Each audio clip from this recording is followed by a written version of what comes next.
Hi hello ನಮಸ್ಕಾರ ವೀಕ್ಷಕರೇ, welcome back to my YouTube channel. ಇದೇ ಮೊದಲ ಬಾರಿಗೆ ನಮ್ಮ ಚಾನಲ್ ನೋಡುತ್ತಿದ್ದರೆ ನಮ್ಮ ಚಾನಲನ್ನು ಸಬ್ಸ್ಕ್ರೈಬ್ ಮಾಡಿಕೊಳ್ಳಿ, ಹಾಗೆ ಪಕ್ಕದಲ್ಲಿರುವ ಬೆಲ್ ಐಕನ್ ಅನ್ನು ಒತ್ತಿ.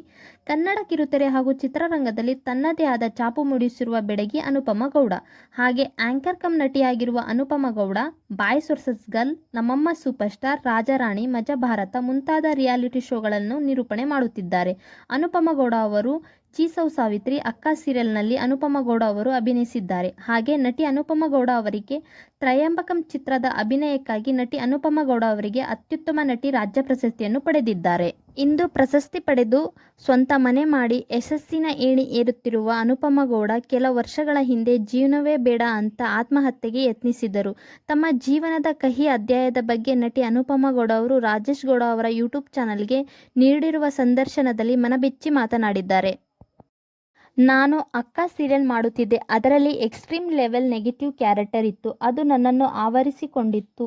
ಆ ಟಾಕ್ಸಿಕ್ ಕ್ಯಾರೆಕ್ಟರ್ ಥರ ನಾನು ರಿಯಲ್ ಲೈಫ್ನಲ್ಲೂ ಆಡುತ್ತಿದ್ದೆ. ನನ್ನ ರಿಲೇಷನ್ಶಿಪ್ನಲ್ಲಿ ಜಾಸ್ತಿ ಗಲಾಟೆಗಳು ಆಗುತ್ತಿತ್ತು. ಪ್ರೀತಿ ಕಳೆದುಕೊಳ್ಳುತ್ತೇನೆ ಎಂಬ ಭಯದಲ್ಲಿ ಹೇಗೇಗೋ ಆಡುತ್ತಿದ್ದೆ. ಯಾಕೆಂದರೆ ಆ ವ್ಯಕ್ತಿ ಇಲ್ಲದೆ ನನ್ನ ಜೀವನವನ್ನು ಊಹೆ ಕೂಡ ಮಾಡಿರಲಿಲ್ಲ ಎಂದು ಸಂದರ್ಶನದಲ್ಲಿ ಅನುಪಮ ಗೌಡ ಅವರು ಹೇಳಿದ್ದಾರೆ.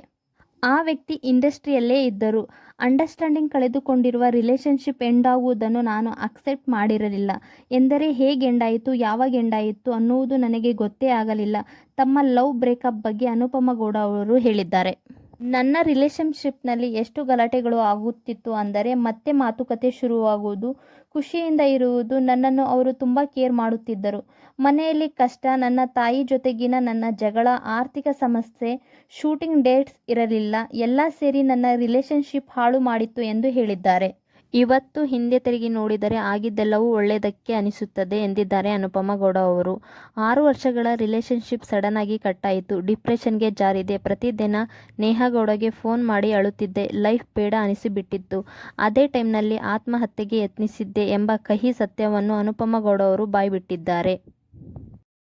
ಗಲಾಟೆ ಆಗಿತ್ತು, ಮತ್ತೆ ಪ್ಯಾಚಪ್ ಆಗಬಹುದೇನೋ ಎಂಬ ನಿರೀಕ್ಷೆಯಲ್ಲಿದ್ದೆ. ಆದರೆ ಅದು ಆಗಲಿಲ್ಲ ಅಂತ ಗೊತ್ತಾದ ಮೇಲೆ ಆತ್ಮಹತ್ಯೆಗೆ ಯತ್ನಿಸಿದ್ದೆ. 2 ದಿನ ಆಸ್ಪತ್ರೆಯಲ್ಲಿ ಅಡ್ಮಿಟ್ ಆಗಿದ್ದೆ. ಆಗ ನೇಹಾನೇ ನನ್ನನ್ನು ನೋಡಿಕೊಂಡಿದ್ದು.